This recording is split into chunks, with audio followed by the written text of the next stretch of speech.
how can the youth of Barangay Duhat contribute to a better and safer community? Paano makakatulong ang kabataan ng Barangay Duhat sa pagbuo ng mas mabuti at mas ligtas na komunidad? Bilang isang susunod na guro ng bayan, nais kong gamitin ang kapangyarihan ng edukasyon.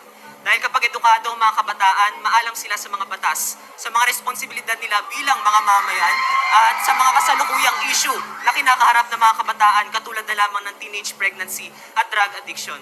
Naniniwala ako na malaga ang papel ng edukasyon at isa ito sa makapangyarihang instrumento na kaya nating gamitin upang makapagpabago sa mundo. At bilang inyong hari, nais ko kayong maging bahagi ng pagbabagong ito. Maraming salamat. Barangay Duhat, nais kayong maging parte ng pagbabago ng ating candidate number 4.